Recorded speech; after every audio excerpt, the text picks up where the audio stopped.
Awesome. This is, I think we are live.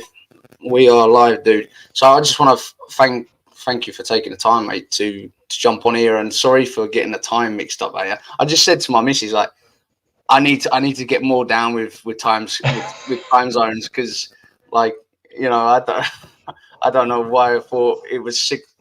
I thought it was 11 my time and was 7 your time. But anyway, so let's first of all, thank you for jumping on here with me, dude. And where did everything? Wherever you want to go, how far back you want to go, whatever, it's down to you. Well, it's an honor for you to have me on. I'm grateful. It's it's really cool to have someone on the other side of the world, dude, to be like, hey, let's get into it and let's talk about some stuff. And I'm grateful for that. And it's been a long day. I started about 3:30 this morning. Well, I was up at 3, coffee on at 3:30. I walked in the shop at 3:58. And I'm in the middle of a 49 Buick that I chopped, hardtop conversion, sat it on the ground, just a really, really gnarly car. And so I painted it and cleared it yesterday, and then came in early and just sanded all the clear down flat, perfectly flat. And then Monday I'll go into another round of clear as long as weather permits, because we have a lot of humidity here. And the weather's just crazy. Yeah. It can be 38 tonight, and it could be 84 in the afternoon tomorrow. So, I'm in the middle of that. It's been a long day, and just pushing, man, just grinding. And so for those that don't know where you're based, obviously you're based in Florida. So obviously people know that Florida typically have crazy weather. So for people that aren't aware of anything with regarding to paint, why is humidity an issue? Humidity is just when your compressor's running and you have all that water in the air. That humidity is just pretty much water in the air. Yeah. That compressor's picking it up, and it's going through your lines and your coolers, and you're having to constantly make sure all of that's out of your filters and stuff. And then your reducers are quite a bit different. So if you're shooting with an 85-degree reducer, and then you go to lunch and come back and it's 15 degrees hotter, because that can happen, it's gonna mess with your base, Yeah. So that's so like saying, obviously, like generally speaking, are you using like 2K generally, or are you water based and then 2K lacquer? Yeah, well, everything's a urethane. Everything's 2K. It's urethane. I haven't got into the water stuff yet. The water just really calls for a really, really clean environment. And not that I'm not clean, but it's just a different, you know what I mean? Right outside the booth is where we're doing metal work and body work, and then I hear that the water bases, you can pick up static, and that static will make stuff cling to it even harder. So I haven't really messed with any water bases yet. I've had people try to talk me into it, but I mean, to be fair, like when we did, when me and my friend did the paint job on my ZX10 on my bike, like we did, it's like a marble effect. So we laid down a base coat. So there's a black base coat, and we laid down a silver, and then I put the clean film straight on it to give it that marble effect. And he said to me, he said, right, Josh, when I say go, he said, and he's like, shh, he's like that. He says, as soon as I say go, he said, you put that clean film on straight away. He said, otherwise it'll be dry. And I'm thinking, I painted a couple of bits, like nothing at all to brag about. I'm thinking, really? And he's like, yeah, dude. He says, when I say go, and this is in the UK when we don't experience hot weather, we're talking like April, March time when we did it. Honest to God, mate, by the time I got there to finish putting my hand, tapping it all around this fuel tank, I couldn't get the texture. It dried that quick. Yeah. And it was like, it was crazy. It was crazy. So you were saying like earlier, so like I see that there's a lot of custom cars on your page, and obviously you got a few bikes on there. You've done a couple of cool videos about your bike. But I didn't know that you actually did the fab work as well. Yeah. It you know, it seems more like paint based, but that, I mean, that's cool. I mean, it's incredible. Like, for me, that's even like I mean, I would love to learn how to do sheet metal, and I don't know if you've seen, but I just started cutting up my first tank. Like, Nice. I'm flipping I'm cutting Yeah. cut the sides out, and I'm flipping them inside out. Yeah, that's it. First time. That's how you learn. You know, we don't learn anything unless we make mistakes. And people say, man, like, how did you kind of get to where you're at and all that stuff? I said, well, dude, I messed up a lot, man. I made a lot of mistakes, and I owned the mistakes, and I was honest with myself about it, and I blamed myself for them, and just moved forward from it. But yeah, that's the best way, man, is just go for it. And if you mess it up, fix it. So where did it all start? Like, you know, where did the love for custom cars, like, was it your childhood or? A little bit. So it was just a group of my friends, and we all grew up together. And it was kind of like all the kids that had the bicycles in the front yard at somebody's house. And then later, we all had our trucks outside the same house. You know what I mean?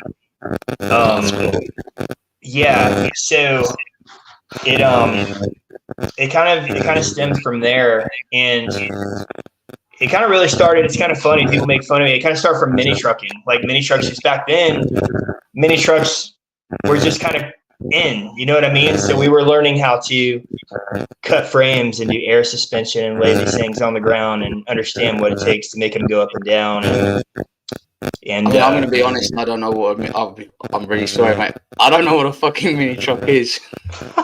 Okay. Well, sorry. I think it's an English thing. So yeah, so like you know what a Ford Ranger truck is? Right. Okay. Yeah. Like So a C10. C10 Ford, like or an S10, like S10 or a Ford Ranger. It's pretty much one of those trucks on airbags, like a mid-sized truck on airbags.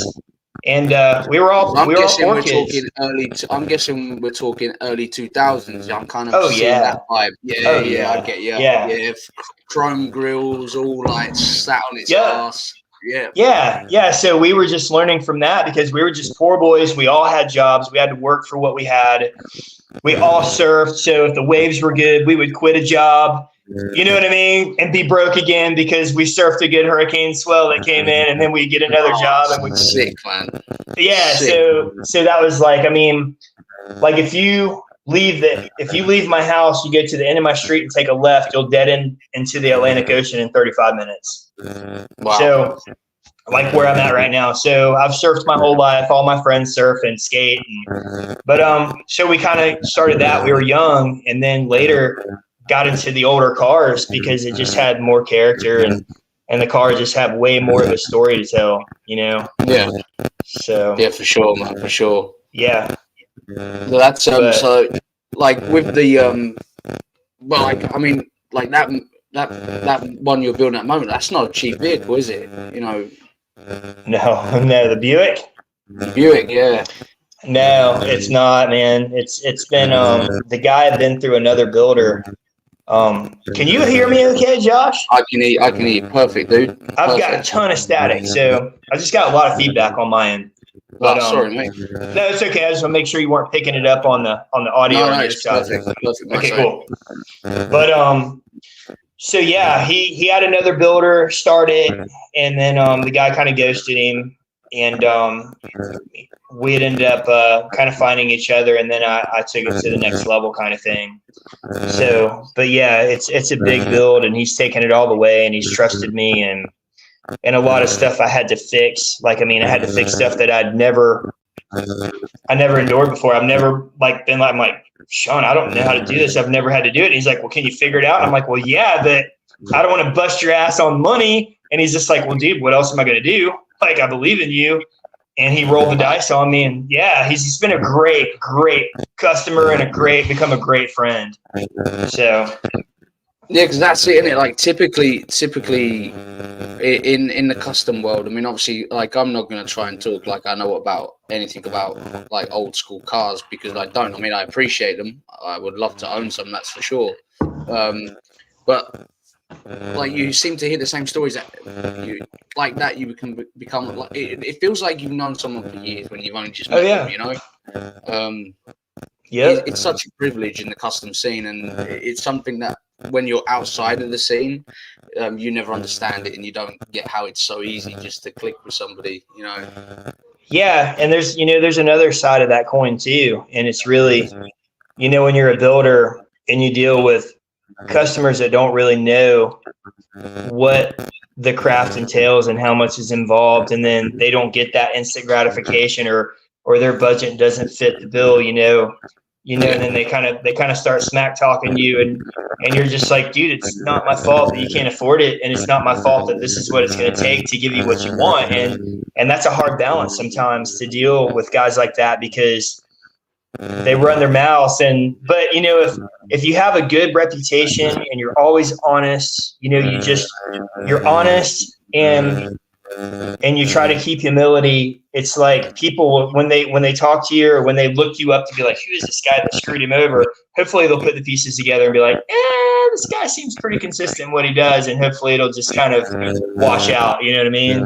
So yeah, for sure, man. It's generally speaking, when you hear from people, like half the time the customers comes from word of mouth. Like, it doesn't matter how cool your pictures look on TikTok and Instagram and Facebook.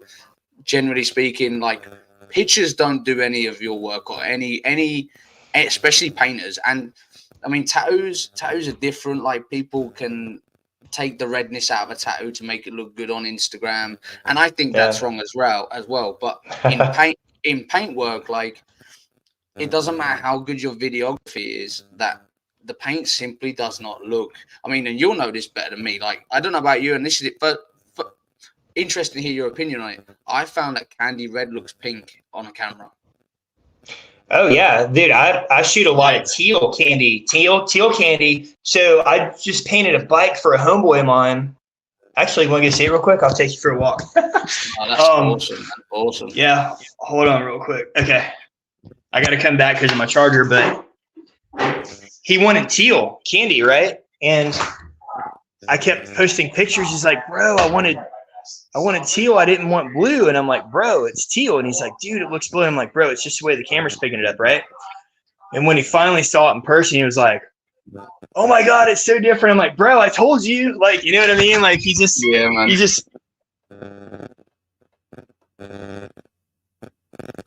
Oh, we lost signal here. I hope he comes back. I don't know what's going on here. Are we back? We got you back. We're back. Oh no! The joys of doing over the internet podcast. Can you hear me, dude? Yeah, I can hear you. Can you hear me? Yeah, I can hear you now, mate. Yeah, look at that. Look at that. That's cool. Yeah, man. Like the old Mexican style, like the old Mexican blanket style paint job. Yeah, so that's kind of like a part of my thing. But when I was showing him, he thought it was pure blue because of all the way my camera was picking it up, and it took him actually coming in person to believe me. Yeah, no, that's it, isn't it? And it's. And like, and obviously, and that's the thing. That's the downside to doing custom paint jobs. That typically a camera doesn't necessarily. Typically, a camera doesn't necessarily. You there? All up, does it? Yeah, can you hear me? Can you hear me, mate? Yeah, I got you now, bro. Awesome, we are back. Yeah, that's what I mean. It's like typically a camera. This is the joys of doing online live podcasting, man. It's all raw. You can't hide behind anything. It's fucking, dude, that's the way, man. Yeah, let's just let it be, and I love it. That's it. And but yeah, like you're saying, at the end of the day, like, typically a camera doesn't do like the depth that you guys are able to achieve in a flake, and like layer up. It's. Yeah, the camera doesn't pick up like the flake and all that stuff as good as the eye. But it's funny, you being a bike guy. I haven't been into bikes that long. I'm not really a bike guy. I had I randomly scored this little Softail, like a little 94 Softail.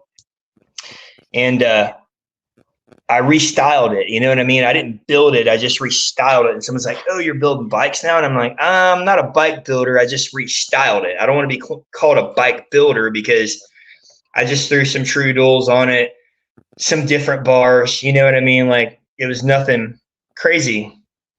And then a guy really liked it and he had to have it. So I sold it to him and I bought this Road King. And I was just like, well, maybe I'll try to be a bike builder. Maybe I'll see if I can. I love these like lay frame bikes that just you let the air out and they lay flat on the ground, no kickstand. Yeah. And so I took what I've learned from cars and was just kind of looking at this bike and how I could get it on the ground, and kind of took what I learned from cars and put into this bike, and I got it to lay down. And people were telling me, like, I would read forums and people were like, there's no way you're going to be able to do this without going to chain drive. You can't do it with belt drive. And I did it. I figured it out. Isn't it? That's it. It's like I listened to what do you call it? Like a positive mind speaking person on YouTube. And he's like, he says, like, I don't do what everyone does. I do what everyone else doesn't do, you know. Yeah. And it works. I mean, you know, a guy called Wes Watson, you know, ex-con, rebuilt his life, fitness guy, massive on social media, and he's like, I just do what everyone else doesn't do, and it works. And that's the truth. Like, and that's like kind of like, I seen the video that you did with the bike where you laid the bars down like the beach style. At the end of the day, people seem to forget that, like a lowrider bike or like a split, like, you know, like a lane splitter. At one point, people wouldn't have liked that.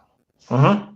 You know, that's not like, it wasn't instantly a classic where, like, easy rider bikes. At one point, no one liked an easy, like a raked out front, extended front end. You know, let's be honest. They all start people going, what's that? You know, human beings don't like change, you know, typically. I mean, there's a select few of us that want to be different and stick by our guns, and don't let the 99% of society go, that's wrong. Well, it ain't wrong. Fuck off. You know? Yeah, it's all about being yourself, man. And that's what it's about. Like, screw following the masses. Like, dude, be yourself. Where your heart is, just follow it. And people, like, I try to tell my kids, I'm like, dude, be you, man. Like, don't, because this kid thinks you should listen to this song or thinks you should be playing this sport, do what's in your heart, dude. If you want to freaking surf. If you want to ride BMX, ride BMX. Like, if you want to be a YouTuber, be a YouTuber. Like, but just follow your heart. And yeah, that's exactly right. I think that's in anything. And for sure. Yeah, there's, you know, it's funny, man, is dude, I learned a while back just to, like, not chase the dream of just being big. I mean, I wanted a name because having a name, and I wanted to grow that name in a brand because that's what gets you the work and all that stuff. But, you know, the status, people chase the status more than they chase the craft. And that's the problem, you know. It's and that's what we're talking about, like covering up lies. Like, when you pretend you're someone that you're not, eventually that's going to catch up with you because you can't remember all of the stuff that you were telling people, and you don't even know how to back it up because it was all just a lie. And if that's it, isn't it? Yeah.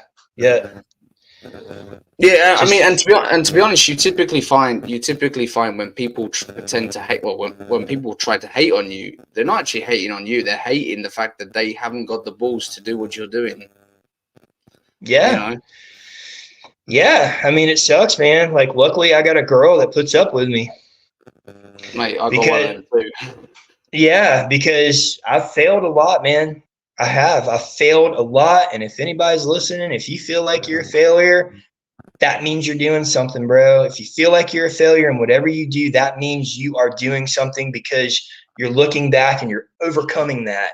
So, dude, it's you gotta put it as a half glass full and not half glass empty, because it's taken a lot of failures of mine to just break through that barrier and be like, okay, I'm getting it now. Okay, something's starting to happen. It's clicking now. And when you give up, that's when you fail. Like, I believe that's that's the truth. You know? Yeah, man, 100%, 100%. I mean, like for me, like I'm learning so much about myself just because I'm left no choice but to edit my own voice and listen to what I have to say. You know, so I listen back to like how I spoke in the moment, because obviously I'm experiencing the moment, listening to your story, and like when I say to people like it really fucking excites me. I'm sat in my little front room in my flat in England talking to a dude in Florida. I mean, I've never been to America, so I'm learning to appreciate, instead of the old me would have been like, "Oh, I wish I got to go to America. Oh, it's not fair." Like now I'm like going, "Hang on a minute. Okay, I'm not in America, but where I am at, I'm sat in front of my computer, getting to hear your story, and you're the guy in America." And it excites me, you know, and I hope, and I kind of hope, and people have said that they can feel it, like it really does excite me, and like if it excites me, I hope it excites someone else in whatever way works for them, you know, whether it's like you said, whether it's to inspire somebody. I mean, and I think, I don't know whether you agree, but I think personally the biggest battle I have is myself. Sure. Like I battle myself all the time, and it's like worrying whether I'm gonna fail. Not worrying about what anyone thinks. I think that goes out the window very quickly. You know, like, oh fuck, you know what I mean? Yeah. Well, I think we have to think of it this way, Josh. I think if we can touch one person, if we can inspire one person through all of this, through this whole thing right now, everybody else says this is a bunch of crap or whatever, and one guy's like, man, I needed to hear that, and you're doing your job, bro. You know what I mean? Like, I'm excited. I told my wife, like, she's off at a wedding, so that's why it's just my little, you know, my boy and I. And I was just like, hey, I'm fixing to get on a podcast, and she's like, with who? And I'm like, 666. He's in the UK. She's like, the UK? And I go, yeah. And she goes, you didn't tell me that. I'm like, well, you've been busy and you haven't had time to her. She goes, well, let me know how it goes. Like, the UK? And I'm like, yeah. So she's excited for me. You know, she's just like, that's crazy. You're just talking to somebody on the other side of the world that wants to, you know, just rap with you about, you know, life. And so I'm excited too, man. I am. So, but it's all awesome. Yeah, it's all about like just touching one person, man. If you can touch one life, an episode, or you know what I mean, that's really you're doing your job, man. You know, and it's like I say to people, like I said to you off, you know, before we went live, like I think now for me, like the thing I kind of try not to think about too much is I almost feel bad that I'm not the guy that's able to give you guys the spotlight you deserve. But then I think that because I am honest, I think that you guys appreciate, like, look, I'm not, you know what I mean? I'm not looking to have 10,000 people engaged right now watching us live. You know, like I just keep it completely honest. And I think, like you say, being honest, you got nothing to worry about. You know, it's well, bro, I look at it like this, man. I'm making a new friend right now. Like you want to come to Florida? I got a back room with a spare bedroom for you and your girl, bro. Like you know what I mean? Like, yeah, to me it's about I'm not worried about getting followers out of this. I'm not worried about, this time better pay off. It's like, dude, this guy's cool, and you know, like it's just a new friend. I'll see if I can fit a full motorbike in my suitcase, man. We'll get that shit painted. We'll get that shit painted, don't you? Well, even if you can, I got one you can ride. So. Oh man, that's awesome, man. It's fucking. Yeah, we can be at the beach in 35 minutes, bro. Oh, it's insane. It's insane. Like, I mean, last week, I was talking to another American dude, Rory, in Tokyo. I mean, it's like fucking Tokyo. Like, really? Yeah, man. Yeah, Rory's a machinist from. I don't know if I caught where he's from. I do apologize, Rory, if you are listening. But Rory lives in Tokyo. I mean, like, I noticed you got the moon eyes tattoo on your hand. Yeah, bro. So Rory put his first bike into the Moon Eyes show in Yokohama. Yokohama or I'm sorry. Anyway, Rory put his bike into the show at Moon Eyes, and he won trophy. Man, that dude won 4 trophies with his bike. That's sick, dude. You need, man. I mean, you're a metal guy as well, so you need to check out Rory's Instagram. Is man, I should become more prepared. But You'll have to send it to me. Yeah, just text it to me. Or if you go through the reels, you'll see like he's on the reels. But I will.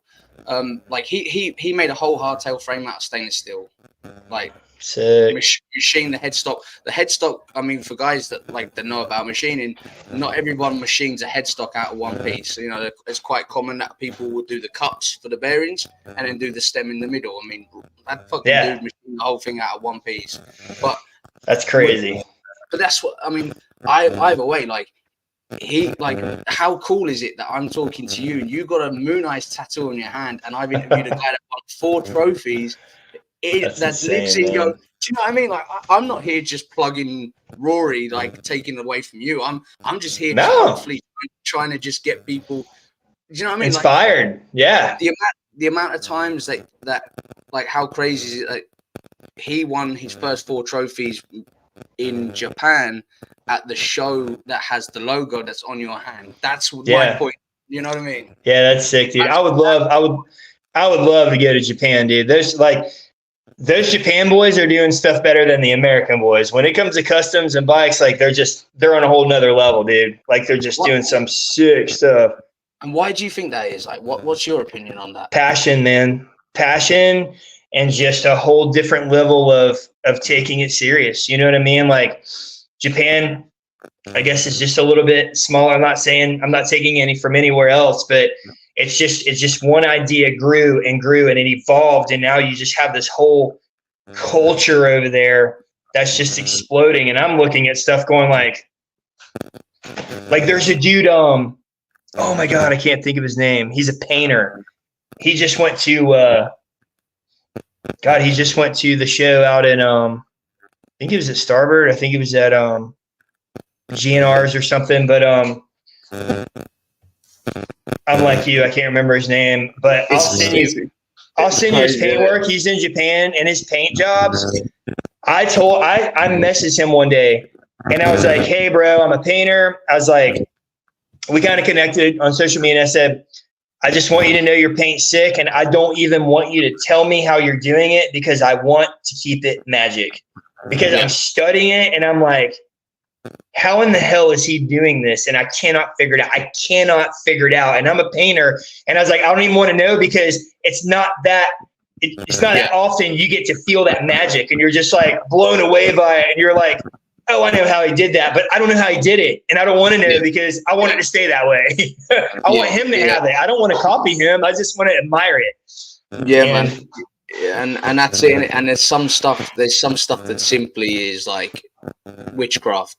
It's fucking witchcraft. It's like people look at my tank on my bike and they go, fuck me, it looks 3D. And I'm like, well, there's 40 coats of lacquer on that bike. They're like, what? And I'm like, there's 40 coats of lacquer because me and my friend have never done this style of paintwork, and we made the fucking paint feel like a mountain. And obviously you know better than me that you can't sand that because you're going to lose the texture.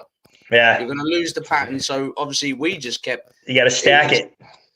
Mate, we kept stacking it, and like obviously we got people, and just like we touched on earlier, the average Joe that has a understanding of paintwork will go, oh, you go any deeper than that, it's going to turn yellow and you're going to get air blisters come through. And we're like, well, do you know what? If we do, we fucking do. And I tell you what, honest to God, dude, that lacquer is that paint job is 6 years old. It spent 3 years under a cover outside. Nothing. That's awesome, man. Nothing. That's sick, bro. And my dude, like my mate, he built his own spray booth, and I mean, in feet,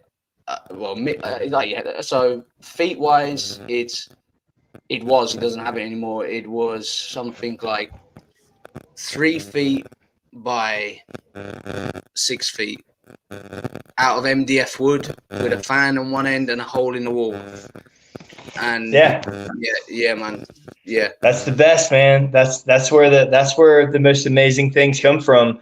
A guy that works a full-time job and can't wait to get home and just get in his freaking craft. And bro, that's where the best stuff comes from, as far as I'm concerned. And that's it, like, and that's it, innit? You know what I mean? Like, I've noticed this in anything, man. It's like, for example, if we're going to touch on the tattoo world, like at the moment, in my belief, like America, like you guys have like fun. The way not that there is a system, but America are like leading it with the tattooing in the respect that obviously your military influence is so huge that typically the guys would come back off of tour or weekends back home, would go get tattooed, and they'd be tattooing like 24 hours, you know. So incredible, the guys, how they tattooed. And then obviously the UK kind of followed suit. Then it filtered into Europe. Like, this is only my opinion, and I apologize to anyone if they feel that I'm doing it wrong. However, now the world's settled down and technology's come in. Like, now you're starting to see Eastern Europe killing it. And I believe that when you look at like my point to this, and like I know I need to get better at kind of telling my stories because I fucking suck sometimes. But I feel that when you come from a place of maybe like like hardship, like oh fucking hell, man! Like for example, communism, right? So like when you've got like dictatorship, people are in a hard place, and I feel that the best art comes from a form of pain. It's probably instead of going and waffling around. But you know what I mean? Like, I fucking love it so much, man. I just like to I feel love it, bro.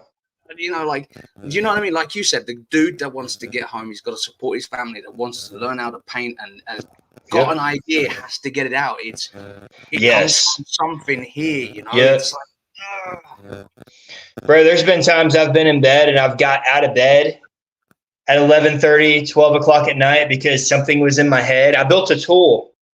I bought new trim for my 50 Chevy, and I bought trim, and the trim was wrinkled at the end. So I sent it back, and they sent me a new piece of trim, and I just painted my car. It needed to be nice. And the trim was the same way, and I called them. They're like, dude, it's just the stamps. Like, they're just – and I'm sitting there laying in bed, and I use an English wheel a lot, you know, for when I do these chops and stuff. And I was laying in bed, and I was like, I just wish I had, like, a super small English wheel, right, where I could just take my trim. So I went out, and I took a pair of, like, C-clamp vice grips, and I cut some trucks up off of a skateboard, the trucks, and I welded them on the clamp, and then I put the steel bearings on each side, and then I clamped the vice grip, and I put it in the vise, and I put my trim in there, and I'm out there at like 2 o'clock in the morning going after I made this tool, and it works, bro. It freaking glassed it out, and I'll send you the video. It's on my Instagram. But I put it out there because people are like, oh, you should patent that. I'm like, no way, dude. Somebody needs this. Somebody needs this tool. You know what I mean? Like, patent it. Like, I like to share stuff, you know, for the next guy. So, but it freaking works. But you're right, dude. When something bugs you and you can't get it out, it's like you got to get out of bed and go do it right then and there. Yeah, man. Mate. It's like my really close. I mean, like so for example, like with my youngest son, we think that he potentially has like ADHD and like a form of autism, right? And I mean, and this is the first time I ever spoke about this. Like, so when I was a kid, they tried saying that I had something, and my dad's old school, and I love my dad to bits. This isn't me. This isn't a podcast where I'm diving into family history, but my dad like kind of shut it down, and like now obviously we're learning about it with my son, and I kind of feel like I'm having to kind of, it's like I said to my missus the other day, I said, like, imagine that when you look at a blueprint of a house, the design of the house before it's built, and you know there's rooms inside there, and imagine that's the brain, and you know that room is there, but you haven't opened the door. You know the room's there, and you know that there's something in there. But that's kind of how it feels for me with the situation with like potentially like with the ADHD thing. Like I know like I'm a hard person to be around. Like, and I know that my brain, I'm like dad, you know. And I notice it a lot when I edit back my podcast because my brain is so million miles an hour, and I'm so excited trying to learn how to control it and make myself sound better on a podcast. I think it's something that I want to do, but then I think that kind of like how we touched earlier in respect that staying true to what you are might take longer, but I think that the real people that look for what you stand for appreciate it, and it creates a longevity, if that makes any sense. Yep. And so I'm ADHD. I've been on, you ever heard of Ritalin? No. Ritalin's ADHD medicine. I've been taking it since the first grade. I'm 45 years old, bro. I still take it. Because if you ask my wife, I'm in outer space with that. I'm just all over the place. And my best friend to this day, we met because we got called up to take our medicine at school at the same time every day. And we're still best friends to this day, 30, almost 38 years later, right? Yeah. And I've found that I click better and differently with people that have ADHD. It's like we speak a different language, dude. We understand that explosive, compulsive, just energy. You know what I mean? And bro, if my son in there, he's got it. I've got another son that's at UF college, like Florida Gators. He has ADD and he's on the spectrum of some autism stuff, extremely smart. But dude, bro, celebrate it, man. Celebrate that. Yeah, bro. Yeah, like for me, for example, I've not been to see anybody, like, but obviously when my missus like goes to see the doctor with our son, like she's explaining the first face-to-face meeting, and it's crazy, like just as I went to say like fuck me, it's like listening, and this is no word of lie, like this is honest truth, like as I was about to say fuck me, it's like listening to them describe me, she said it. And it's kind of like, this is what I mean, like with that door, like the door's there, you're wired differently, and for me that's fucking, and I say exactly like what you just said, it ain't a fucking curse, it's a gift. It's a gift. The fact that I mean, like I said earlier, like there's very few things that are off topic on this podcast. Obviously, we know we know the bits that are off, and that's cool. But like, at the end of the day, if the rest of the world were right, why is the world fucked? Do you know what I mean? If the average Joe, the average guy that fell into the box and did as he's told, if that's the right way, why is the world fucked? It's because it ain't the right way. You know? You know what I mean? We're the guys that, like you said, like that guy that you were talking about that says, I do the opposite of what everybody else is doing. I feel like we're wired, dude. My wife, like, she's got a great job, like a really good job. She's worked hard. Dude, I've never been able to hold a job. Like, I go there and I'm like, dude, what? I don't know. I've always had to do my own thing. I've been different than everybody else. And people have told me, Josh, you're never going to make it. Like, you're never going to make it. And now I'm talking to a guy on the other side of the world because he wants to hear my story, bro. Like, that's what I mean. You know what I mean? Like, that's what I mean.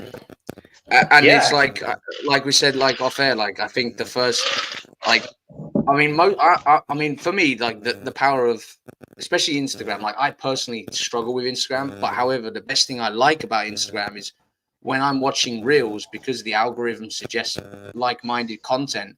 Like I come across you in your first video as you leant against your car, talking about how simply buying a shirt supports and means a lot. And it was like, do you know what? I get that. And that's where I'm at. And then all of a sudden, like, obviously I click on your page and I see that, I mean, I love cars, but obviously mine is let's talk motorbikes, but I talk with tattooists, leather makers, barbers, beard product companies, like anyone that's kind of support. And this is what I mean. Like, you're like, Moon Eyes is a prime example. Moon Eyes is hot rod and bikes. So we're all part of the same fucking world. But like, to see your video like that, and then I thought the dude's just being honest. Like, buying a t-shirt it's first of all, it's an honor that someone buys your shirt, because like the idea of like you, and in one of yours, like you said, like you chipped out several products, Canada, Australia, New Zealand, I think you said, Belgium, Italy, like it's just crazy to me. Like, somebody's in Belgium's wearing my shirt, dude. Like, somebody in Italy's wearing my shirt. It's like, that makes no sense to me. But and how does it make you feel? Like, Oh, flattered. Just somebody that people I don't even know believes in me all around the world. When I was getting told I'm never going to amount to anything because of the way I think and the way I am. And then I have people on the other side of the world believing in me and buying my products and saying, hey, I want to be here for you. I don't even know you. You know, like it's crazy. It's crazy. Yeah, like dude. right now I look down on my phone. I mean, we got triples Paintworks, I believe. Could be wrong, but I believe he's in America. Then we got DC Finishes. That dude, I tried to do a live podcast with him. With we also with Rob, and these dudes are in Canada, and it's like, fuck, you know. Are they watching right now? They're watching on Instagram. Yeah. Oh, sick, dude. Yeah. Insane, you know. That's dope. Yeah. Do you know what I mean? And it's like fucking insane. It really is, man. It's fucking awesome. Man. Like I sent a jacket to Phoenix, Arizona, and I'm really if Jeff is watching, unfortunately we had a bit of a problem with the leather patch on the front of his jacket, and a couple of the rivets, 2 or 3 of the rivets popped off. They caught on his cut because he wears a cut. Guys that don't know what a cut is, also a leather waistcoat. Yeah. And like the dude's like super cool about it, and I'm like, man, I'm really fucking sorry, and I'm like, let me know how, because he's gonna get it stitched on, and I'm like, let me know how much it costs to get you stitched on, and I'll send you the money, and he's not even mad, or he doesn't even seem to be mad, and it's like, first of all, it's incredible to know that a guy in Phoenix, Arizona, in America, is riding his bike with a jacket very similar to this one, which is kind of the first one that I did with my logo on it, like that. Yeah. Riding around, and this is a padded jacket. I'm not trying to, but anyway, right? It's like fuck, like wow, like you know what I mean? Yeah, man. Well, that's like we talked about earlier, man. If you can just touch one person, and you know what I mean, like one person, dude, just listen to this, man. That might just say, like, dude, I'm giving up on this. Like, I'm not making it. I suck. Everybody's against me. And then they listen to you and I talk, and they're like, they get that little bit of hope, and they're just like, dude, that's what got me there. That's what pushed me to the next level. Yeah, and no, 100%, man. I mean, 100%. Yeah, bro. It's like for people that, I mean, for me, for example, I don't know about you, dude, but for me, for people that don't believe how much I struggle in front of a camera, check out my tattoo page, and you don't see one picture of me in anything. Because like this, I am like right now talking to you, it's easy because like I know you're there, and I'm grateful that a couple of people tune in and out and do watch it.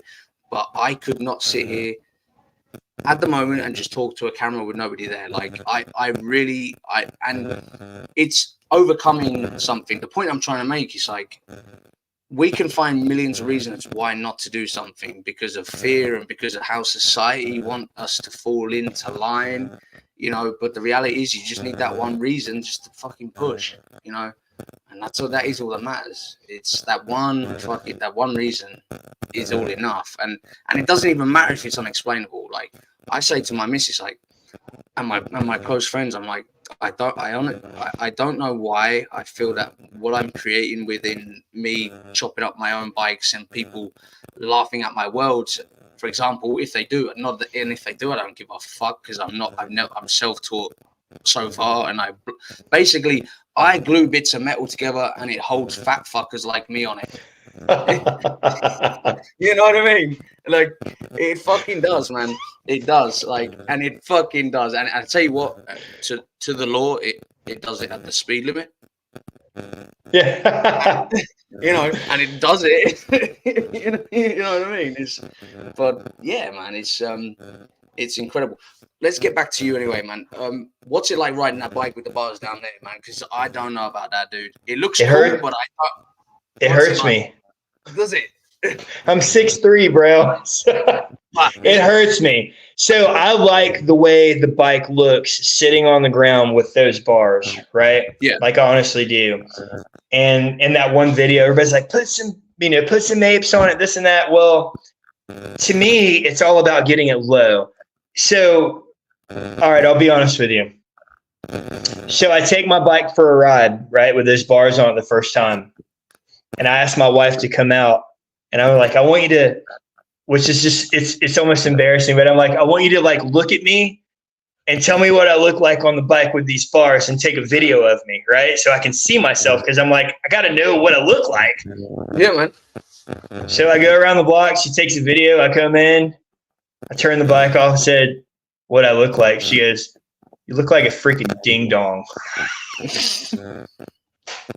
She said, you look like, I go, really? She goes, you're just so tall and these bars are so long. She goes, you know what I mean? And then I get off the bike and I'm like, well, how's it look now? She goes, it looks really good. Like, so the bike looks better with me off of it, but to me it's all about the bike and not me. It's about my creation and what I did to make the bike look like that. I'm not worried about me. I want to walk away from the bike and people be like, wow, that looks, the lines flow. Like, that's what I'm about. But that's not a bike that I'm going to ride to Sturgis, bro. There's no way. It's just, like I would have to, I would have to put some different bars, because it's just, now I could yank them up, but if I yank those bars up, the lines wouldn't flow with the bike. So yeah, but you can yank them up to Sturgis, man, and pull up and fucking yank them fuckers down. yeah, exactly. You know what I mean? Like, to me, and you're not faking it. You're not faking it doing that. At the end of the day, they're the same bars. You're not trailer queening it. You fucking move the bars and you pulled up, and that's cool, man. That's cool. In my eyes, that's fucking cool. I mean, and there's no fail-safe on it yet, like, which is kind of crazy. Do you guys call them fail-safes there? Do you know what I'm talking about? Is that right in thinking when the air shits the bed, you're hitting the floor? Correct. Yeah. So a fail-safe would be something that clips over, so you got something in between, Yeah. Well, I'm just going renegade style. I don't have anything there yet. I'm gonna build one and design one, but bro, it's crazy how I got that thing down, man. So like on certain cars, you can take an upright, like in the front of the car, which is pretty much an old school spindle, and you can flip them upside down. So like where the connector's here and you flip it upside down, like it just changes where the height of where the center of your wheel is, right? So anyway, you get lower.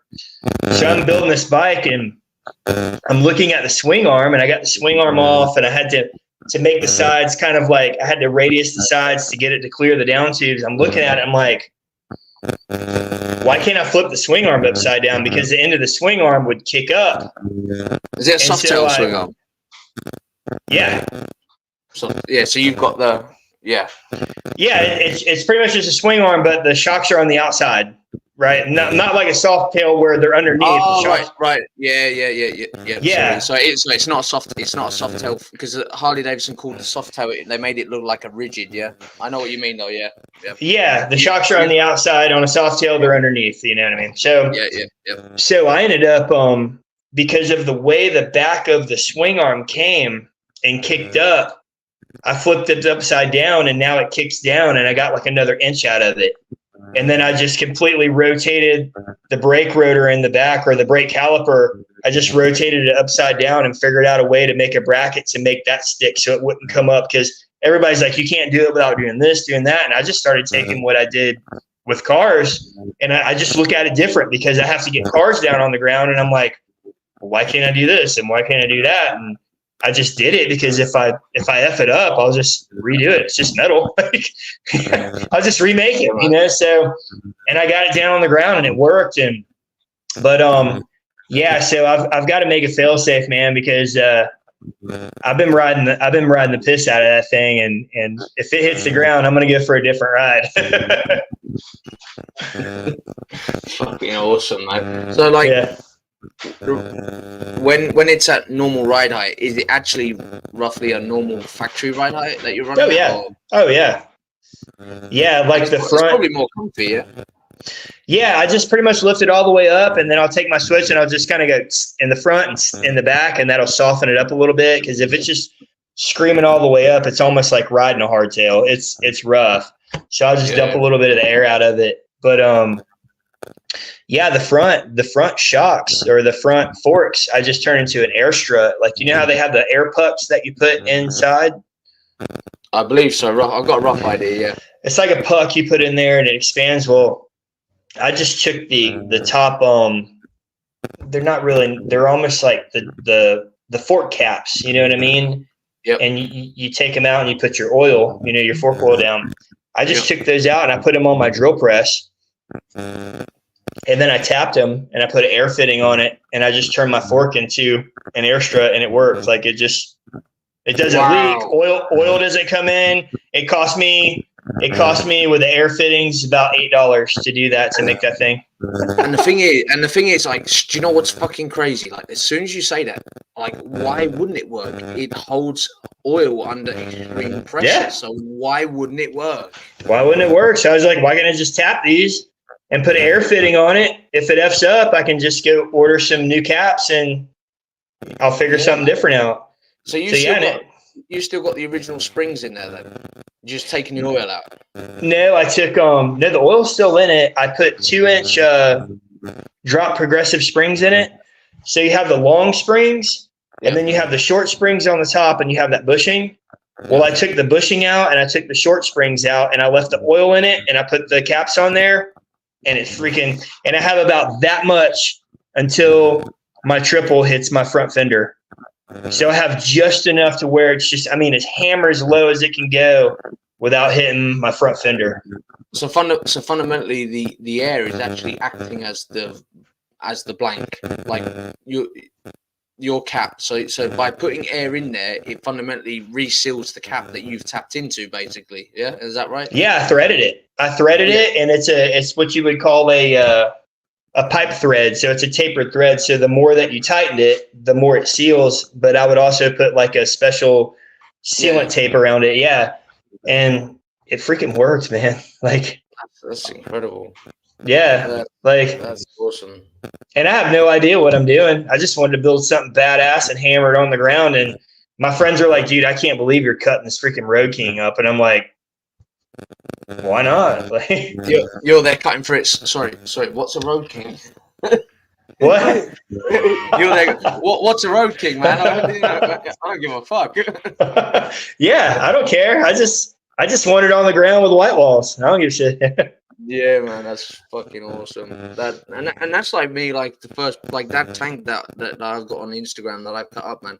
That's a Chinese tank. So I own a Chinese 125 that in the UK people typically talk absolute shit about Chinese bikes, and really what they're talking shit about is they're talking shit about the wiring harness and the quality of the metal. But like, you can look at that picture of that tank and zoom in on the inside, that you can see a picture and there is not one speck of rust. I couldn't believe it. That tank is 11 years. No, wait. That tank is 14 years old and it is clean as a whistle inside. I mean, and I'm like, what? Like, and that's Chinese metal. Yeah. You know, and it's like, and that's what I put on my thing. Like, do I know how to weld a tank up? Do I do I care that I don't know how to weld a tank up? No, because first of all, I'm not that stupid. I'm not the guy tigging it back together. I'm just tacking it in place and giving it to a guy that's gonna tig it back together. You know, like, are you gonna seal it? You'll seal it too, right? In the inside. Yeah. So what? And this is like, shout out to Choppers Till I Die in Canada. Like, Corey in Canada gave me a really good fucking tip, and he said to me, what he does is he gets like 3 mil metal bar, and so if he cuts a shape like that, he'll bend the circular metal bar to the same shape, and he'll tack it on the inside, right?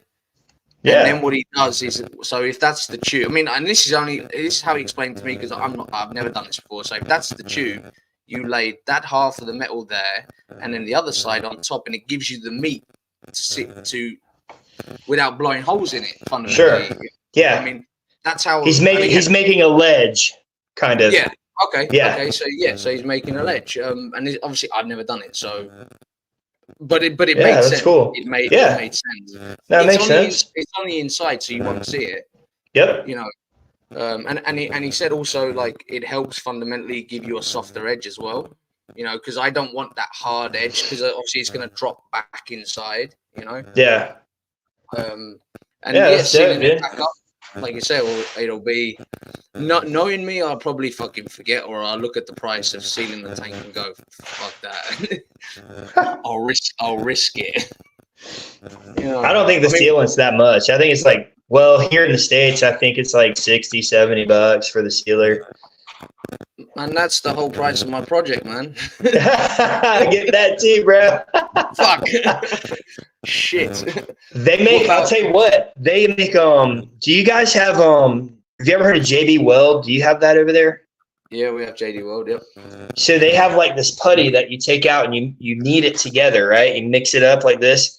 Yep. And I had a guy bring me a tank. He laid it down and it had some holes in it and I had to weld them up. And just in case, I put that JB Weld tank putty in there. It's for fuel, for fuel tanks. And I let it sit for like 3 days and I sanded it down. And then I did all of my body work over it.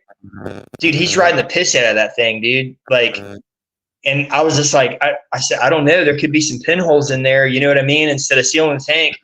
And if you can get a hold of that stuff, you can body work over it. Yeah, I mean, I had so when I built the tank on the ZX10, because obviously it's a sports bike originally, the seat flows into the tank, so I sheet metaled it and I built it up to kind of take like a cafe racer back end. Yeah. And so my friends lent me his MIG welder, and again, like I'm learning how to glue bits of metal together. I built the whole subframe on the ZX10. And then I thought, right, I'm going to have a guy fucking tack weld in this sheet metal, which is just decorative. So it wasn't going to hold, it wasn't to be fuel tight, because the original tank is fuel tight, you know? So I'm there, tack, and my friend said, right, he said, tack it, leave it like 5 mil, tack again. He said, and don't run a weld, don't run a bead, because you're going to blow a hole in it.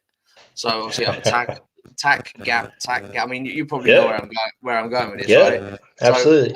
So I'm tacking it, and then all of a sudden I went, I fucking got this. I'm like, fuck. I've now blown a hole in a tank. I'm like, shit. And the first thing that pops in my head is my friend saying, do not run a weld. He said, you don't need to, because it doesn't have to be fuel tight, because the tank is fuel tight. I'm just putting a decorative piece on there. He said, just keep tacking it and give it time to cool down. Yep. And all you're doing is fundamentally putting a decorative piece on the bike. And obviously, me being the fucking hero I am, I'm like, I'm gonna lay down some beautiful welding. Bang, popped a hole in it.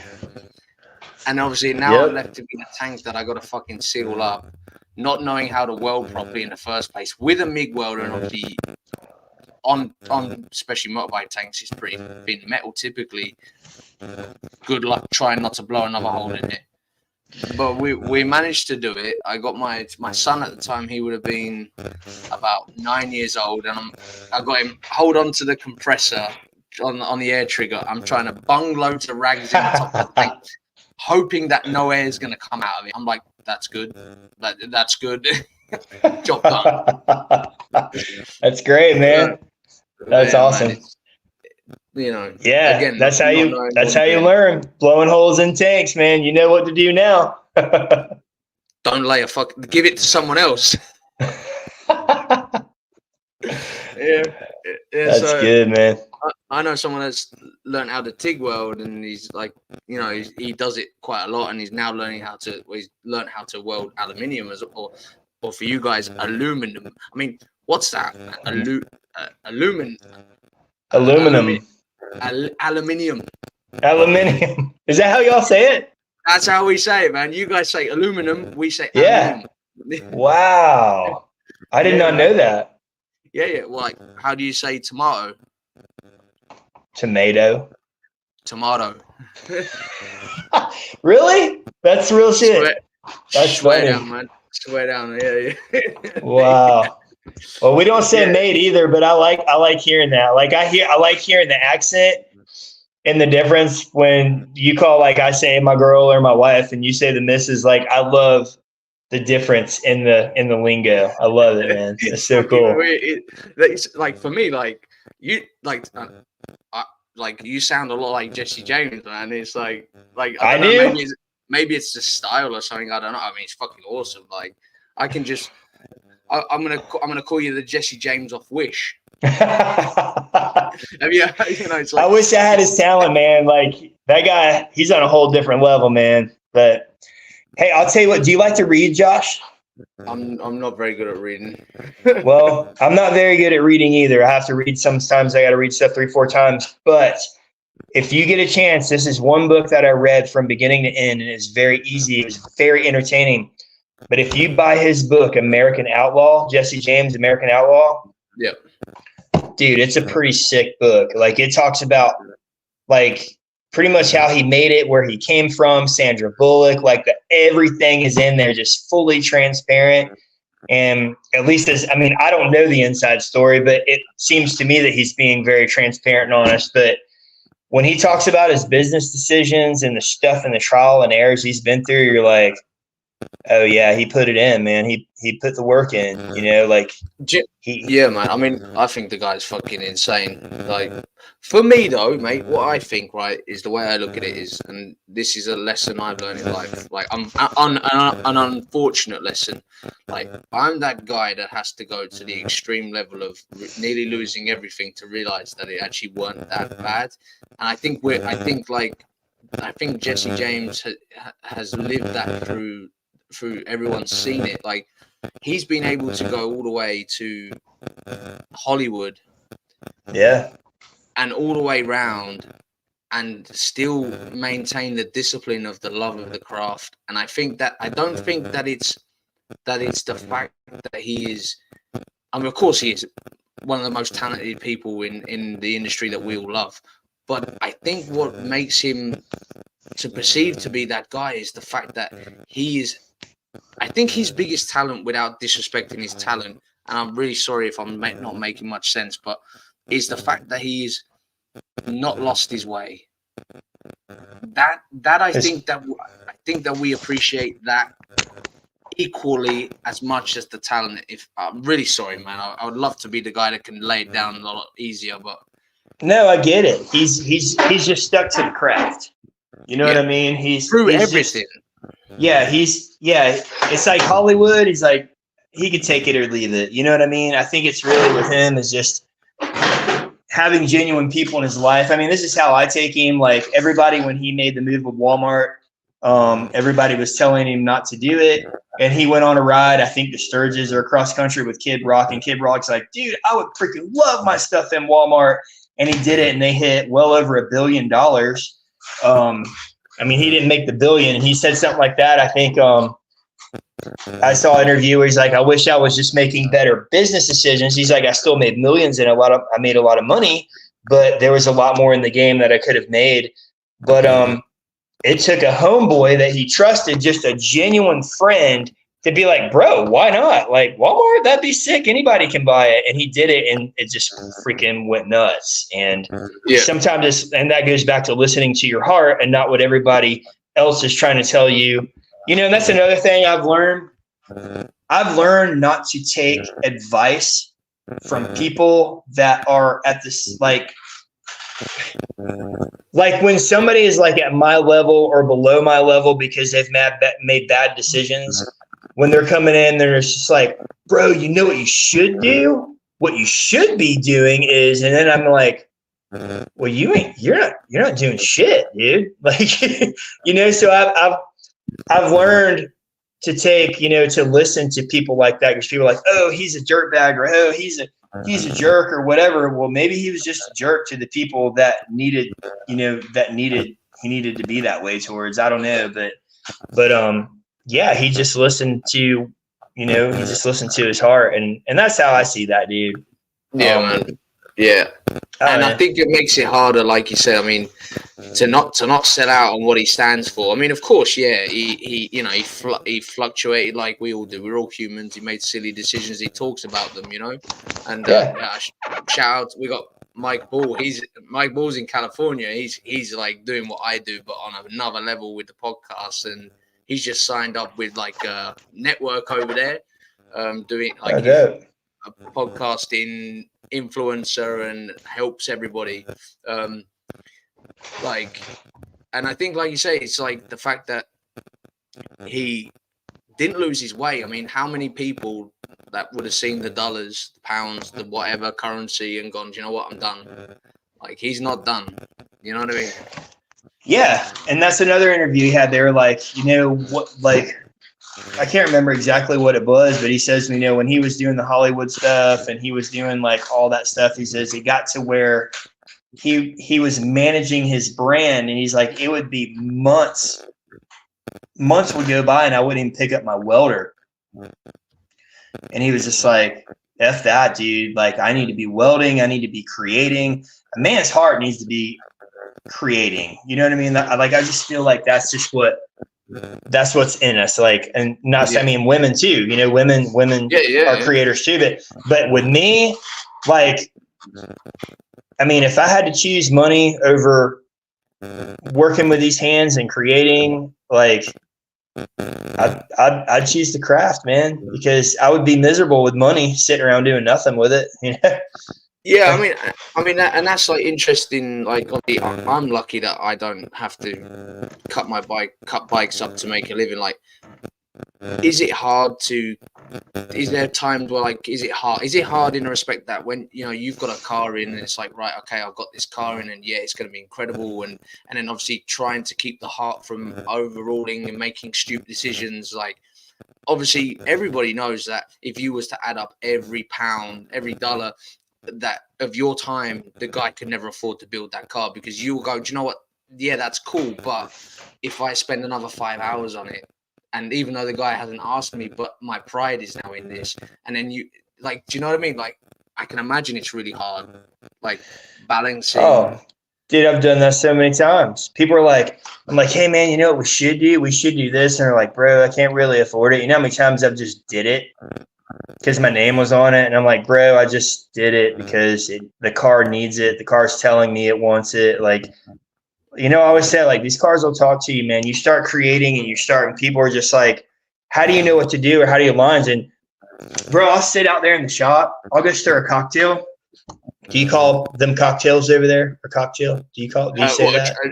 A drink? Like a whiskey. I drink whiskey and water. Yeah. Okay. Yeah, cocktail mixer, yeah. Yeah, so I'll go out there with a cocktail and I'll just be sitting in a chair. I'll have my music on, all my lights, and I'll be staring at a car, and my wife will come out and she'll go, you just sitting out here by yourself? And I'm like, she has no idea I'm just building this car and what's going through my mind right now.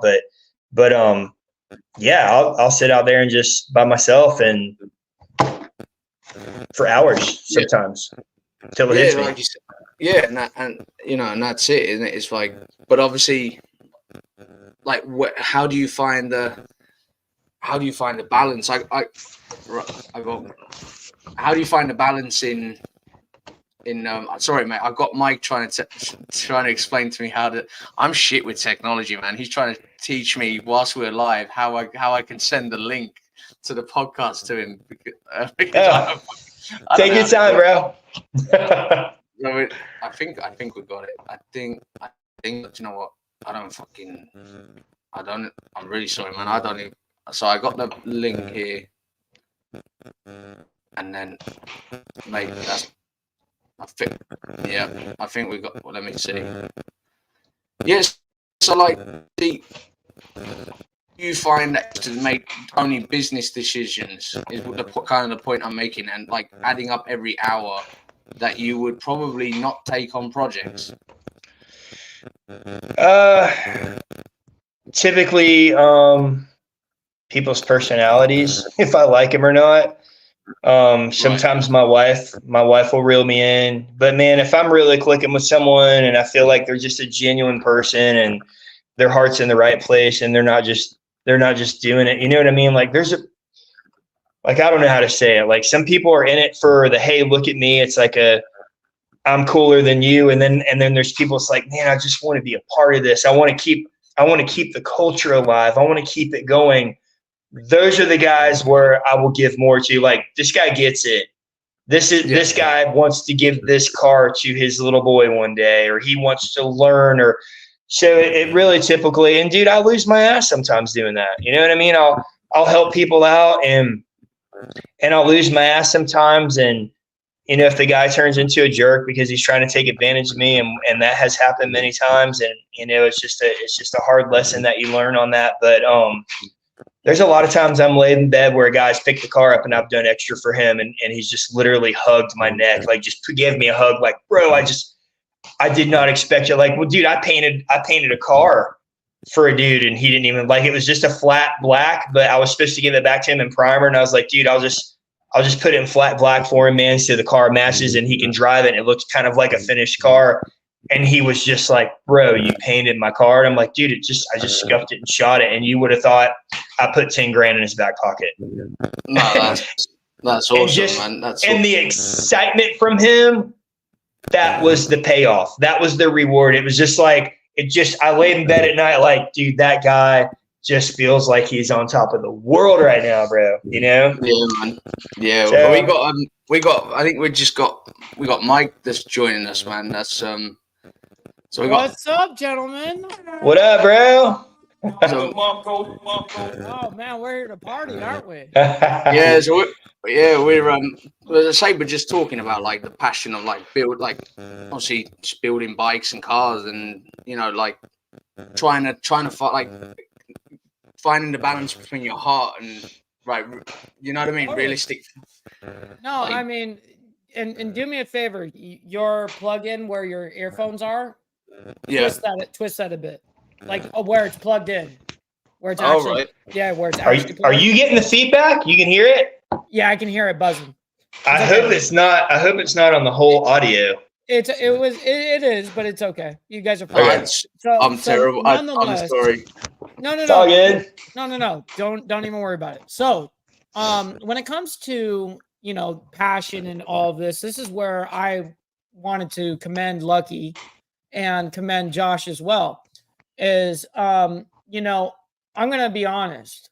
I've been live streaming for 16 years, and I've been doing it with basically 14 years of it being basically not paid. And doing something for 14 years and having a wife and kids, myself, I have two daughters. It's really hard to justify when you spend so many hours a day doing something that you love and the passion of it. And then for you to show pennies on the dollar going, well, this is what I've got to show for it. And realistically, I've even had to have conversations even with my parents, you know, going like, hey, are you sure? You know what I mean? Like, are you sure about this? And it's like, I have to follow my heart. Like I had to 1000%. I had to follow me. And if I didn't, I would have regretted not only myself and my decision, but I would have been angry at everyone else that stopped me. So I didn't allow it. And I actually had some family members, not like mom and dad status, but I did have people I had to drop completely. Like I dropped them like bad habits because I cannot have that negativity in my life. I just can't. I can't be around it. So yeah, no, it's interesting when you talk about passion and about what you do and why you do it. Like people ask me, I'm a podcast director for Easy Way TV. It's a television network. And I always, you know, there's people like, I want to do this, I want to do that, I want to podcast. Well, what do you want to talk about? And they go, well, I don't know. I go, well, what is the one thing that you could talk about and you could pinpoint and you can't stop talking about it. Like whether it's sports, you know, the analytics of every little player of the Chargers, you know what I mean? Whatever. Like if that's your thing, that's your thing, that's your passion, you know? And so that's why I commend anybody that follows their heart, and you guys did it. Well, that's it. It's like when, like, obviously, like Chad, when you were saying, like, how some people would say to you, well, why do you want to do it like that? And you just stay true to, like we're saying about earlier when you built the bike, like, no one else would, like you said, you can't do that. And you've gone and done it, you know, and yeah. I've had a lot of people say that, man. They're like, bro, you need to do this to that bike. You need to do that. It's just like, well, and a lot of the guys that say that don't build anything. Yeah, they just go off of what the magazine or the social media tells them to do. And that's it. Like for those of you that haven't seen like what what Chad's done on Lucky Tamp Kustoms. Like, you need to see this. He's laid a bike on the floor. Like, honestly, guys, you got to check out. Like, Thanks, he's laid bro. it on the floor. I mean, and not only that, he hasn't gone and bought a kit that's cost, like, had to take a loan to he's built, like we were saying earlier, like, for those that, because all of a sudden now we've got loads of people that have just jumped in on the stream, like Chad, yeah, like, no, like, now you go ahead and tell it again. You know what I mean? Like cutting obviously drilling and tapping a thread into the top of the suspension on the front forks to the caps, the fork caps. Yeah, man. Yeah. And so there's these pucks that you can buy for your forks. They go in and they expand. And I'm not really, like, people think that I'm a bike guy. I'm not. I mean, I'm more, I'm a car builder, and I just took a lot of what I learned from cars. So you just took your passion for cars and you put that and emulated it with a motorcycle. Yeah. I mean, basically, I just wanted a bike to lay on the ground, and people were telling me, oh, well, you got to do this, or you've got to convert to chain drive and this and that. And I'm like, well, why can't I just slug this and face it on my belt sander, and then the pulley will clear that by 1/8 of an inch? Because if it's on the ground, it doesn't matter if it's hitting the pulley or not. I'm not riding it that way. So I just did a lot of stuff that was just out of the box, where people were just like, you can't do that. And I'm like, well, it's just metal. Like, I can cut it back out and redo it if it doesn't. Yeah, how cool is that, to be able to have the hands-on capability to do that, be able to think of it and then actually execute it, and then have a product at the end and go, look at what I envisioned. You know what I mean? It's making a dream come true, Mike. Yeah, it sounds like it. You're dreaming it, and then you build it. And that's what I was telling Josh. I was like, people have asked me, like, dude, how did you get to where you can build a frame and you can put it on air ride suspension and you can weld it and you can body work it and you can paint it? And the first thing I tell them is, like, because I never had the money to pay for it. I had to learn it, dude. And I had to yourself, because you had to. Yeah, I had to do the suspension, and now I've got the profile, and I wanted the paint. So now I've got to do the body work, and now I want to chop, and I've got to do the metal work. And that's it. And that's like we were saying earlier, like, when you look at, like, where art is, like, art comes from, whether it be sorrow, whether it be like, it comes from, it's not just the financial struggle, man, like it comes from, like, darkness. It comes from hardship. It's not like we say, you can't fucking break this shit. You can't just all of a sudden, like you said earlier, you would have gone and bought an air ride kit for a Harley, and it never would have been on the floor like you've created it. Yeah, my air shocks are off a Corvette. They're just Monroe air shocks that you'd put on a Corvette, and then I just changed the mounting points. Yeah, I just changed where they mount. So I just completely cut the mounting points, and I moved them. That's what I'm talking about. Yeah, I flipped the swing arm upside down, and, like, I did all kinds of crazy stuff. And people was like, "You can't do that." And I was like, "Well, I'm looking at the swing arm. It's the same, and I can space this over, and I can flip this, and that's just what I did."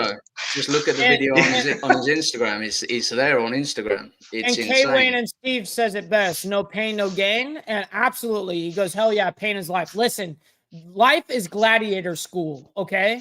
I'm going to explain something with pain, okay? Let me explain pain. Pain changes over the course of time with understanding, and it's all relative to the pain that you know.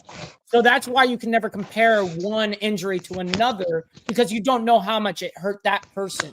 You have no idea the physical adversities, the mental adversities. I mean, I'm telling you from experience. Yes, you are. I'm telling you full-blown from experience. You know what I mean? And you ain't faking that, bro. I still ride. You know what I mean? I still hold up my 800-pound, Dyna, bagged up and everything. And I'm still out riding my brothers. Like, it's a mentality, man. It's a mentality. It's what I call it PMA, positive mental attitude. You know what I mean? Half glass full instead of half glass empty. Yep. Dude, forget that. I'm just glad I have a cup to still have a drink with. Okay? Yep. I'm still here. Because I died 4 times. It's not even. Damn, bro, really? It's not a glass, internal bleeding, external bleeding. It's not a glass half full or half empty. I still got a glass, man. I'm not broken completely, you know, and I'm here to show the mental, the physical, the money attributes, that the diversities that we go through on something so hardcore, and how can you come out on top and beat it? You know what I mean? That's why I'm here, to show those people like, hey, I can do it. If he can do it, I can do it. Yep. That's why I'm here. I mean, for me, like I, you know, I've said on podcasts before, and like I spoke to both of you guys, like earlier on, like I came across Chad by simply scrolling through the reels and seeing a video where you're just leaning against your car saying, look, you know, I'm trying to create a living. I'm doing what I'm doing by simply buying a shirt. It means a lot, and it helps, you know. And it's like, and then like obviously like when I spoke to Mike, like I discovered Mike through Dirtbags California, and then obviously seeing Mike riding a bike, like I just, which is crazy because Mikey Loco is one of my best friends of like 15 years. You know what I mean? Dirtbags, that dude, that long hair dude. Yeah, dude, that guy's freaking cool. Yeah, I follow that guy. He's rad. So he's believe it or not, he built a few of my brother's motorcycles. You know what nice. I mean? Here, you know what? Since we were talking about it, I'm going to share my screen and show you real quick. I'll tell you when to pop it up. Hold on 1 second. And I'm going to show you an example of one of the bikes that he built, Dirtbags, that is my brother. His name is Hated. Okay. It's a, you know, he's a hated individual, right? So he's got a bike, the hater bike, we call it. So I'm going to show you that, made by Dirtbags. And it's I love motorcycles, man. Anytime we can talk about like crazy motorcycles, I'm always about it, man. So I'm getting pulled up right now. But like on the other side of it, like obviously Mikey builds bikes with a certain with his style and with like the idea of the parts he wants to use, whereas you on the other side are like, well, I got to make that do that because I want to achieve that. Do you know what I mean? Both totally. Sides of the coin equally respected. Do you know what I mean? Like totally. there's no way that because Mikey will use a certain brand of air system that is any different in respect or justice of like achieving. Do you know what I mean? Like totally. You using there's okay. Well, there's Corvette bits is it's equally basically. It's like how 3 + 3 = 6, but 5 + 1 = 6. Yeah. You can have two different ways of doing things to get the crazy outcome in the end, right? So It doesn't matter which way you decide to do it, as long as you are deciding to do it. You know what I mean? What the majority of people lack in our society, and I say this as an American, 99% of Americans lack one thing, and that's called execution. They'll think of a great idea, but then won't execute on it. Now, to me, that is literally the dumbest thing you can do in human life. Why would you come up with a great idea and not follow through with it? Like that physically doesn't make sense. It doesn't make sense. Why come up with something so grand that you know is going to be amazing, but yet not do anything with it? Like that to me is like mind blowing. You know what I mean? So, anyways, I found the motorcycle. Go ahead and pop that screen up for me.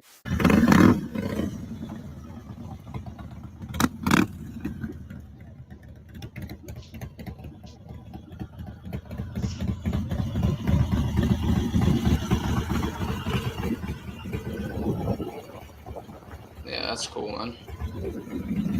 Brass knuckles everywhere, middle fingers as the folks, haters gonna hate, all on airbags. Nice. Yep. That was what it was all about, you know, just seeing crazy motorcycles. And I mean the actual inside the primary is 9mm bullets inside the primary through the see-through glass. It's really cool, man. But see, those are like the little touches that you go like all out on, and like in being custom, right? Being unique. And Lucky, that's what you did. You became unique. You did something really, really cool. Flipping a swing arm like you did, most people would. I would be scared to do that. You know what I mean? I would be scared. And I'm a guy that rides motorcycles day in and day out. Yeah. And I would be like looking at you going, really? You know I've had a lot of people tell me, like, bro, yeah, I've had like a couple of guys come over that ride and they're like, I want to see this thing you're building. And I was in the middle of it, and they were like, dude, how did you cut the brake caliper, like the bracket off that it slides in? And I'm like, yeah, dude, I just flipped my caliper upside down. And I'm like, what do you mean? I made a bracket that came off and it works. And, man, that's crazy. Yeah. And they were just like, so you feel comfortable riding this thing? I'm going to ride the brakes off this thing, man. Literally. Like, I'm going to ride it. You know what I mean? Yeah, but no, it's been fun, and everybody's putting 21s and 23s up front. Yep. And me being a guy from like 50s cars, I'm running dual 16s and fat white walls. And you're doing it the OG way. Yeah, well, when I roll up, all the Vicla guys, they're all on 21, 23s, and then I pull up, and then everybody comes to my bike because they're like, "Damn, like dual 16 fat white walls, like that's different now." You're very right. It's different now. Because, I mean, you just saw that bike that I just showed you. That's a 20. Yeah. You know what I mean? Like, so that's what everyone is kind of going for. And for you to be unique on going the old school route is dope. Yeah. You know what I mean? And obviously in the respect of like, I've been talking to Mikey, hopefully get him on the podcast for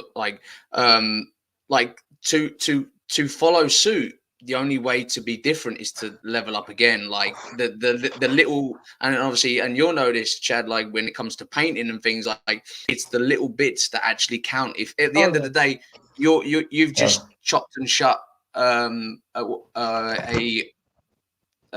49 Buick. Sorry, mate. Yeah, 49 Buick. Like at the end of the day, that's been done several times. But what makes yours different will be your touch. Like, do you know what I mean? Like, it'll be the little bits that you do that no one else will see, but the right people will see it. Exactly. You just said it right. The right people will see it, okay? Yeah. So the people that appreciate when you go in that extra mile and you do those little tiny details, and when people are checking out your stuff, and you can tell when someone is about it, and you can tell when someone's just kind of there and they're just kind of pump faking, like, oh, it's cool, whatever. But when someone is going, dude, that is sick. That's when you know, like, hey, this guy is about it. You know what I mean? Like, he gets it. So yeah. Go ahead, Mike.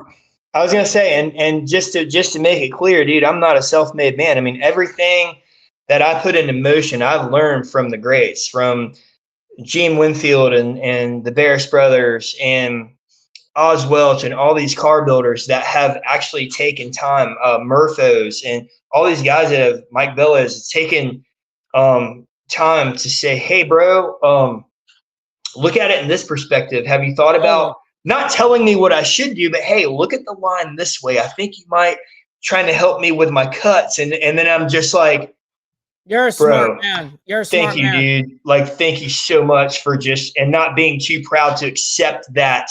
Exactly.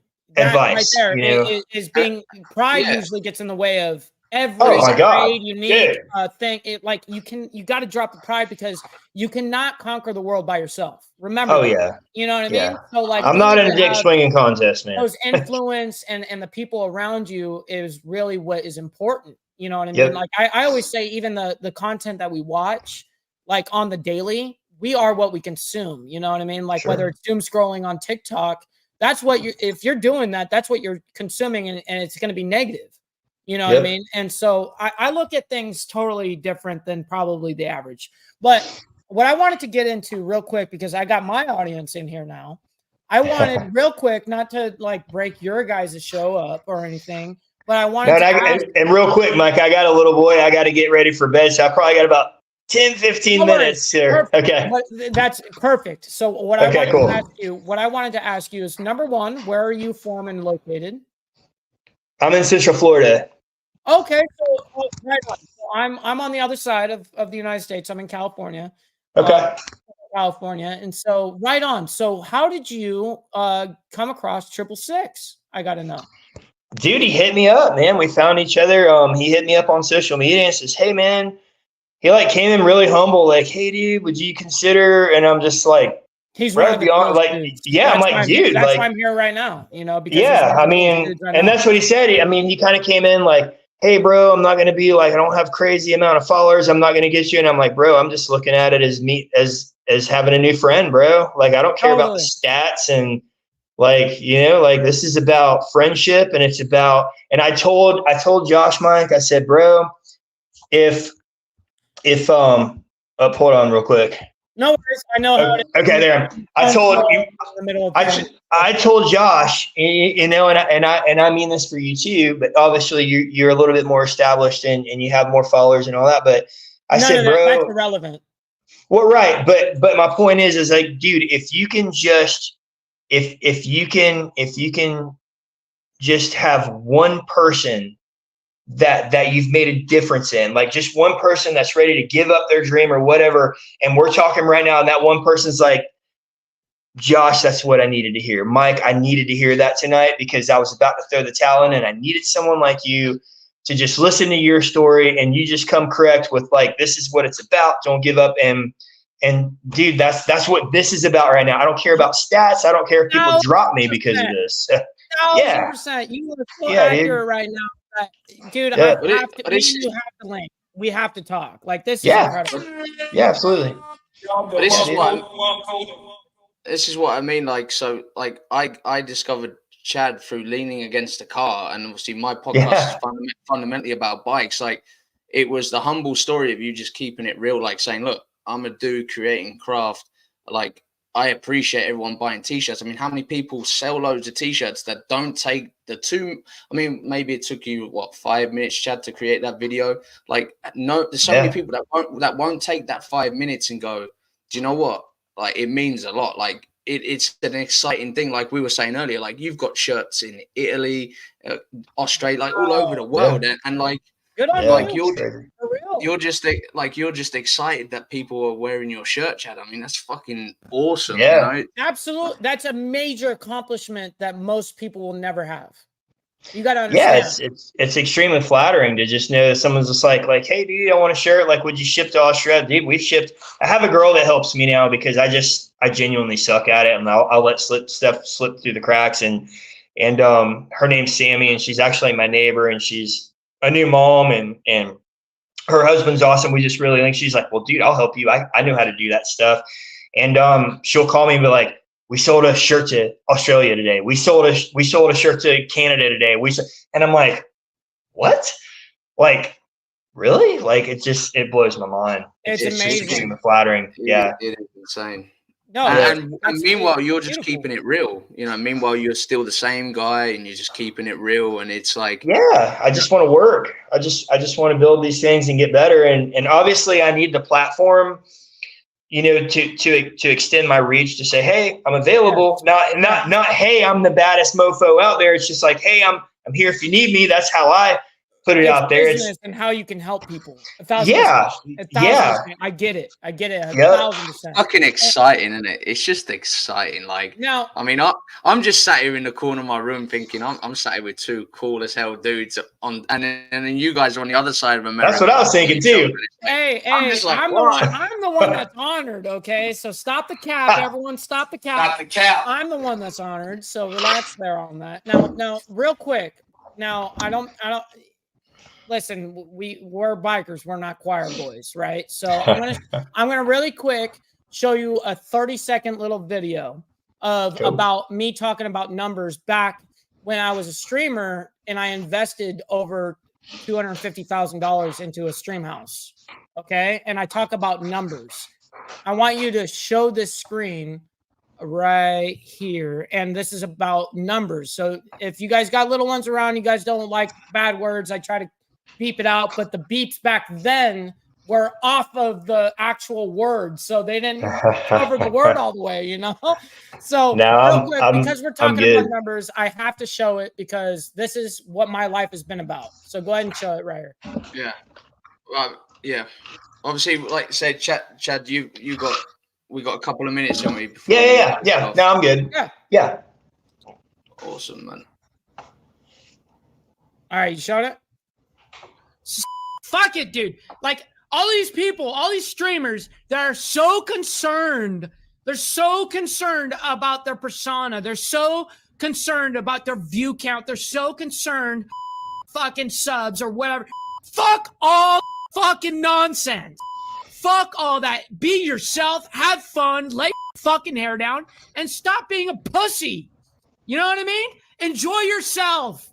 Have fun. This is what it's all about, is having fun, and nobody does it. Have fun. Fucking hell, man. It's crazy. Isn't it crazy? Like, you go into people's streams and it's just like, boring. You know what I mean? Like, fuck all that nonsense. Yep. I love the beeps right before. I love the beeps right before the F-bombs. Before and after, you know. I love it, dude. Yeah, it makes it almost comical, you know. But the technology wasn't as great, you know. The AI system was not as good. Yeah, No, but it's awesome. and I say that to say, because we were talking about numbers, and my brother Steve came in and said, I can guarantee that none of Mike's followers give an F about numbers or followers. We are biker OGs and real ones. That's what brother Mike is all about, 100%. And I thank you for that. Thank you, Steve. I appreciate that. No, that's awesome, man. And yeah, so I think, like, obviously it's been incredible to have both you guys on. And yeah. No, like, and I don't and know by the what way, to I didn't say. mean to step on your guys' show or nothing. I wanted to come on and actually say to Lucky that I'm proud of him for following his dream, his gut. Thank you, heart. bro. And Thanks, that's why I'm here. Like, otherwise I would have just sat there and watched for a minute, you know, blah, blah, blah, just like anybody else would, right? But you followed your heart. You did what I feel like I did, you know what I mean? And what I'm watching Josh do. Yeah, right? I mean, I'm so like really the biggest plunger is definitely Chad. Like, in the respect that, like, I'm lucky that I've still got a 9-to-5 job. I mean, like Chad's following his heart, creating a company, Lucky Tamp Kustoms, and that's what's paying his way. You know, I mean, Yeah, do you know what I mean? absolutely. And as it should, by the way. It takes more guts to do what you're doing, Chad, than like what I'm doing. I mean, I'm lucky that I got my job, and like you're living your job and trying to find the balance in the passion and creativity and the long nights, like people that don't see the long nights till 3-4 o'clock in the morning when you're still sanding a car by hand and still tacking. Yeah. You know what I mean? Like, everyone sees Yeah. the end product, and that's kind of like what I said early on in the podcast, that I believe that everybody needs to have their moment. People need to see, like, you are in the workshop till 3 o'clock in the morning sometimes, or I start at 3 o'clock in the morning. Or you start then. Yeah, exactly. Yeah. That was this morning. It could be a 24-hour rotation that you stayed from 3 in the morning till 3 in the morning. You know. Yeah. Like, I get it. So it's passion, man, and I always commend somebody that does that. Always. So my hat is off to you, sir. Thanks, I know you guys. got to be going, you know. So, but nonetheless, I didn't mean to crash the party or nothing. But No, dude. No, I'm glad that you came on, man. It's been really fun, and I got a little boy in there who needs his daddy. So I got two little girls. I know. But yeah, I mean, Mike, connect with me, and Josh, dude, it has been an honor to be on your show, and thank you. Thanks for taking the time. No, thanks for the opportunity, and you're doing a good thing, and Mike, thanks for coming on, and no, thank you for allowing me to come on. You know, yeah, what I mean? dude. No, that's awesome. Yeah, I gotta. This is your episode. You know what I mean? So I don't want to step on it. Well, shoot me a message. Like, I gotta figure out how to because I'm gonna go in. You have Instagram? Yep. Yeah, I'm on Insta. Yeah. Okay. Lucky Tamp Kustoms with a K, Mike. Customs with a K. Like, hold on, I'm gonna type it in right this second. And obviously for the guys that are watching now, like, check out, he laid a bike. He laid a bike on the floor when people said he couldn't. When people said he couldn't lay that bike on the floor, man, he laid it on the floor. And he didn't. I will, like, obviously, again, shout out if Mikey Loco is watching. It's like, Chad stayed true to what he believed and went with, like, the beach style bars, knowing that everyone would go, well, why haven't you run a set of apes? And Chad was like, no, I'm gonna run these bars because this is what I feel. Yeah. You know? Yeah. Did by gut and by heart. Well, you know, I was telling Josh, Mike, I said, I don't really care, because I don't know if you were on when I told you about my wife telling me how I looked on the bike. I missed it. It's funny, but anyway, She real quick, she said, I went for a ride when I put the bars on, and I just said, hey, take a video of me. I want to see what I look like on the bike, right? And I pull in, and I was just like, how did I look? And she's like, you look like a ding dong. And I get real. I'm 6'3", Mike, so I'm a bigger dude, right? No, So I'm like, small. I'm 5'7". Yeah, so I'm appreciative of the honesty, but the point being is it's not about what I look like on the bike. It's about what the bike looks like with me off of it. It's the lines when I park. It's the bike, not me. I want to enjoy the bike, and I get off of it, and I want to look at the bike and be like, the lines are right, So. Yep. But you know exactly what you're doing. You're doing it for the bike, not for you and what. Exactly. Yeah, I don't care what I look like on it. That's so cool. Ride on, bro. Like, keep riding, man. Like, that's thanks, awesome. bro. Awesome. I appreciate it, man. I can't wait to see some pictures of it. I'm gonna go through your social media. Yeah. You'll see some stuff on there. I messaged you, by the way, so you got me. Okay, right on. You're being humble, saying you see some stuff. I mean, the paintwork is like we were saying earlier. Like, unfortunately, cameras don't do it justice. But what you guys will see by clicking on Lucky Tamp Kustoms is hit the you know what you're doing, man. It's fucking cool as fuck. That's awesome. Yeah, you'll see some different stuff. I'm a little all over the place. One day it's frames or suspension. One day it's paint. One day it's a chop. You're following you're following the heart. You're just doing what you love to do. And naturally at the end of the day, you're going to have an amazing product because of what your passion is. You pinpointed your passion. And my job outside of YouTube and all of that stuff is to pinpoint other people's passions. And you did it. You know what I mean? You did it, and I recognize it. So keep on, man. I'm so excited to see what you've got coming in the future. Thank you. It means a lot to me, bro. Absolutely. Means a lot. Absolutely.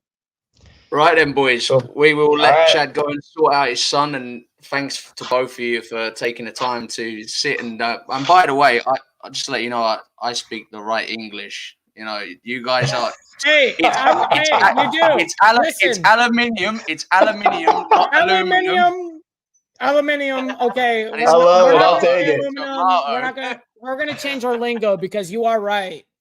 Us Americans suck at we suck at our own language, dude. So it's okay. I get it. I love the American language. I just thought at the end I'd just come out with some stupid shit. I love it. Cheers to that, you guys. All right, guys. Good night. See you guys. Thank you. Have a great one. Catch you later. Josh, that was incredible. Thank you for having me on. I appreciate it. You know what I mean? Let me just well, I know we're still live. I'm just saying that much love and respect to everyone. You know what I mean? For coming in, hanging out with us, and all of that. Everyone that came in through my community, thank you guys. I actually tagged my YouTube onto all of this to be able to have that going too. That's cool as hell. It's cool as hell. Yeah. So nonetheless,